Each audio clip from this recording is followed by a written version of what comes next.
جن علاقوں میں کم ہوتا ہے گوشت وہاں آپ کوشش کریں گے. لیکن اس کے الٹ ہوتا ہے بالکل آج کل تو لوگ اپنا ڈیپ فریزر بھر لیتا ہے. جی جی غریب تک تو پہنچتا ہی نہیں ہے. اور وقت آنے سے پہلے میرے خیال میں بعض لوگ خریدتے ہیں ڈیپ فریزر اور بعض لوگ صحیح کرواتے ہیں. السلام علیکم ناظرین، میں شمع نذیر بی این نیوز سے جواب تو بنتا ہے پروگرام کے ساتھ حاضر خدمت ہوں. محترم ناظرین، آج ہمارے درمیان ایک بہت ہی اچھی، ہر دل عزیز اور مشہور و معروف شخصیت موجود ہے جو کہ پنجاب سے کراچی تشریف لائے ہیں، اور ہم نے ان کے قیمتی ٹائم میں سے تھوڑا سا وقت اپنے پروگرام کے لیے لیا ہے. ہمارے درمیان تشریف فرما ہے علمی، روحانی، ادبی، سماجی اور سیاسی شخصیت موجود ہے. آئیے ہم ملواتے ہیں آپ کو علامہ مقصود کیانی سے. السلام علیکم، کیا حال ہے علامہ صاحب، کیسے ہیں آپ؟ بالکل الحمدللہ. بہت شکریہ آپ ہمارے پروگرام میں تشریف لے کر آئے. آپ نے اتنے قیمتی ٹائم میں سے تھوڑا سا ٹائم دیا ہمیں یہاں پر. بہت شکریہ. علامہ صاحب، پہلے تو یہ جاننا چاہوں گی کراچی ماشاءاللہ آپ یہاں پر آئے، ہمارا کراچی آپ کو کیسا لگا؟ ماشاءاللہ جی بہت. یہ پنجاب دیکھیے اتنا ماشاءاللہ خوبصورت ہے، گرین ایریا ہے، اور کراچی میں سمندر کی سوا کچھ بھی نہیں ہے. جی جی بالکل. لیکن یہ ہے کہ اس میں کوئی دو رائے نہیں کہ کراچی جو ہے یہ روشنیوں کا شہر ہے. بالکل اب تو بالکل خراب ہو چکا ہے. جی جی. اور کراچی ہے بالکل، اور اس میں کوئی شک نہیں. اور کراچی کے لوگ بھی ماشاءاللہ بہت اچھے ہیں، خوبصورت ہیں، مہمان نواز ہیں. اس میں تو کوئی شک نہیں. اچھا علامہ صاحب، آپ روحانی سفر آپ کا کہاں سے شروع ہوا، کیسے اس طرف آپ آئے؟ الحمدللہ یہ ایک پوری اس کے خاندانی سلسلہ ہے آپ کا؟ خاندانی بھی ہے. ہمارے ابا و اجداد بھی کے دین کے ساتھ ان کا تعلق ہے، اور اس حوالے سے میری بھی ہمیشہ کوشش یہی رہی ہے کہ لوگوں کی جو ہے وہ خدمت، اس کو اپنا جو ہے شعار بنایا جائے اور لوگوں کی خدمت کی جائے. ماشاءاللہ. عید قربا قریب ہے، تو ابھی آپ نے دیکھا ہوگا بہت سارے لوگ ایسے ہیں جو کرائے پر رہتے ہیں، گھر اپنا نہیں ہے، اور قرض دار بھی ہوتے ہیں اکثر و بیشتر لوگ، لیکن دکھاوے کی قربانیاں کرتے ہیں. تو ایسے لوگوں کے لیے آپ کیا کہیں گے؟ ہمارے دین کیا کہتے ہیں؟ جی جی دیکھیں جی، اس میں یہ ہے کہ قربانی جو ہے ایک اچھا عمل ہے، اور یہ صاحب استطاعت پر فرض ہے، اور جس کے اوپر قربانی فرض ہو اسی کو ہی دینی چاہیے. اور اس میں جو بنیادی فلسفہ ہے قربانی کا، یہ ہمارے جو ہے سیدنا ابراہیم علیہ السلام کی یاد ہے، ایک اللہ کے نبی کی. اور اس سے ہمیں سبق یہ ملتا ہے کہ ہم صبر، شکر، ایثار اور محبت کا جذبہ جو ہے وہ بیدار ہوتا ہے. اور ہمیشہ قربانی کا تصور یہ ہے کہ آپ غریبوں کا خیال رکھیں، مستحقین کا خیال رکھیں. جن علاقوں میں کم ہوتا ہے گوشت وہاں آپ کوشش کریں گے. لیکن اس کے الٹ ہوتا ہے بالکل آج کل تو لوگ اپنا ڈیپ فریزر بھر لیتا ہے. جی جی. غریب تک تو پہنچتا ہی نہیں ہے. اور وقت آنے سے پہلے میرے خیال میں بعض لوگ خریدتے ہیں ڈیپ فریزر اور بعض لوگ صحیح کرواتے ہیں. صفائی بھی پہلے سے ہوتی ہے. لیکن یہ ہے کہ اس میں خیال رکھنا چاہیے، چونکہ بندہ جو ہے کتنے دن کھا لے گا، اگر اس کو سٹور کریں تو کتنے دن کھا سکتا ہے. حالانکہ شریعت نے سٹور کرنے سے منع نہیں کیا. اگر شریعت کے مطابق آپ جب 3 حصے کرتے ہیں قربانی کے، تو اس میں اگر آپ ایک حصہ اپنے گھر میں رکھتے ہیں اور آپ کی فیملی بڑی ہے تو آپ دوسرا حصہ بھی رکھ سکتے ہیں. اور اگر پھر بھی آپ کا کام نہیں چلتا تو آپ تیسرا حصہ بھی رکھ سکتے ہیں. آپ کی قربانی جو ہے وہ اٹ سیلف ہو جائے گی، قربانی آپ کی نہیں رکے گی. لیکن اس میں جو ضرورت مند لوگ ہیں یا جو مستحقین ہیں یا جو غریب لوگ ہیں ان کو اس میں شامل ضرور کرنا چاہیے، تاکہ وہ بھی یہ جو قربانی کا گوشت ہے وہ کھا سکیں. بالکل ایسا ہی ہونا چاہیے، لیکن ایسا لوگ کرتے نہیں ہیں. جی جی بالکل. جن کا حق ہے اور جن کے لیے یہ قربانی ہے ان تک نہیں پہنچ پاتے. جی. آج کے دور میں جادو، آصف، اثرات کی کیا حقیقت ہے؟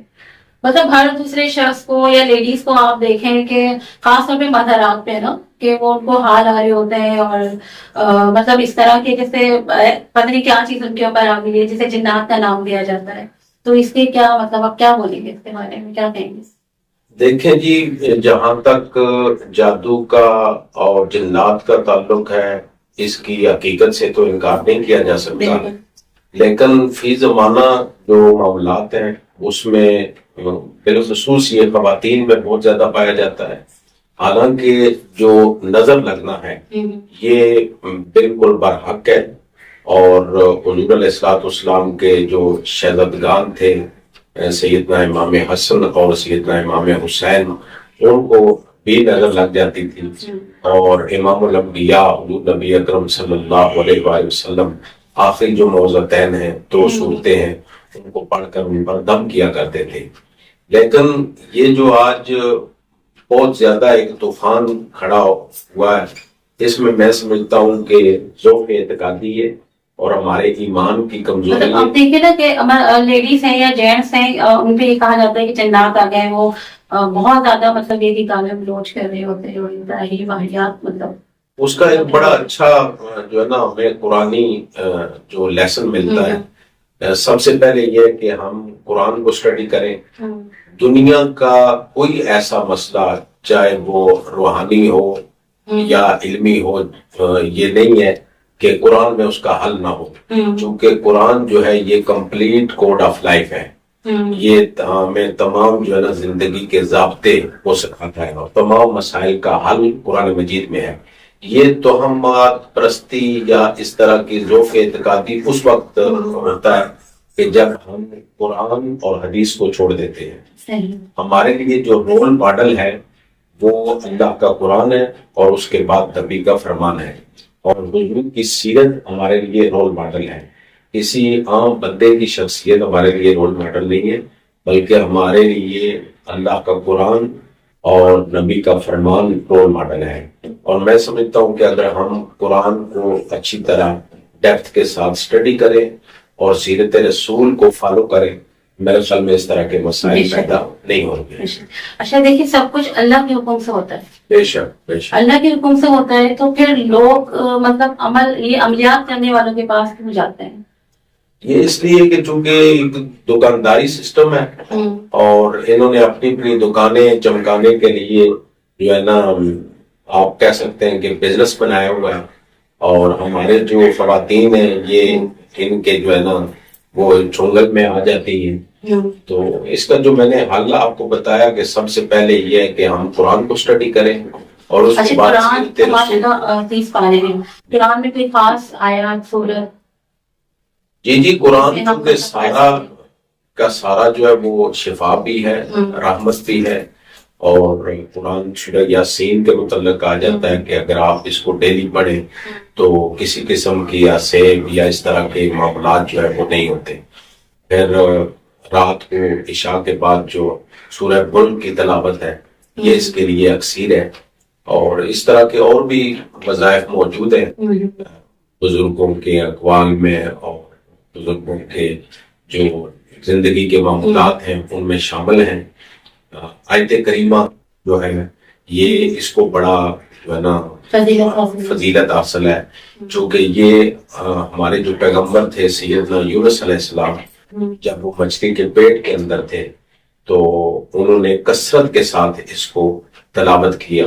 اور اس آیت کریمہ کے صدقے جو اکثر ہم اپنے گھروں میں بھی پڑھتے ہیں، لا الہ الا انت سبحانک انی کنت من الظالمین، تو حضرت یونس علیہ السلام نے کثرت کے ساتھ مچھلی کے پیٹ کے اندر اس کی تلاوت کی، اور اللہ نے اس آیت کریمہ کے صدقے ان کو جو ہے وہ آزادی عطا فرمائی. یہ ہمارے لیے ایک لیسن ہے اور اچھی چیز ہے کہ آپ اگر قرآن کی آیات کو تلاوت کرتے ہیں تو یقیناً اس میں فیض بھی ہوتا ہے، برکت بھی ہوتی ہے، اور کامیابی بھی ہوتی ہے. اچھا دیکھیے، قرآن آیات ہم پڑھتے ہیں، ہمیں پتا ہے کہ وہاں سے تو ہمیں شفا ہی شفا ملتی ہے، لیکن روحانی علم اور یہ کالا علم، اس کی کتنی حقیقت ہے؟ جو لوگ کالے علم کی مطلب یہ عملیات کرتے ہیں، کتنی حقیقت ہے؟ دیکھیں اس میں حضور علیہ الصلوۃ والسلام نے سخت ناپسند فرمایا ہے کالے علم کرنے والے کو، کروانے والے کو. تو اس لیے ہم بحیثیت مسلمان جو ہے ہمارا ایمان عقیدہ جو ہے وہ پختہ ہونا چاہیے. ہمیں اس طرح کی توہمات پرستی کے اندر نہیں جانا چاہیے. ہمیں قرآن کو فالو کرنا چاہیے اور سیرت رسول کو اسٹڈی کرنی چاہیے. بے شک. بہت شکریہ علامہ صاحب, آپ نے اپنے قیمتی وقت میں سے ہمیں ٹائم دیا. میں پروگرام کے لیے ٹائم نہیں ڈالا. شکریہ ادا کروں گی آپ کا میں بہت بڑا. آپ کا بھی بہت شکریہ اور بوس نیوز کی ٹیم کا بھی شکریہ کہ انہوں نے مجھے جو ہے نا اظہار خیال کرنے کا اور اسٹوڈیو میں آنے کا موقع دیا.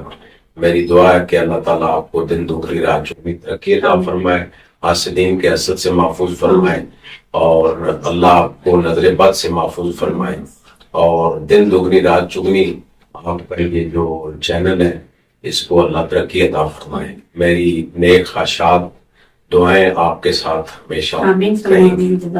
بہت شکریہ. اسی کے ساتھ شمع نذیر کو اجازت دیجیے. انشاءاللہ پھر نیکسٹ پروگرام میں ملیں گے. اللہ حافظ.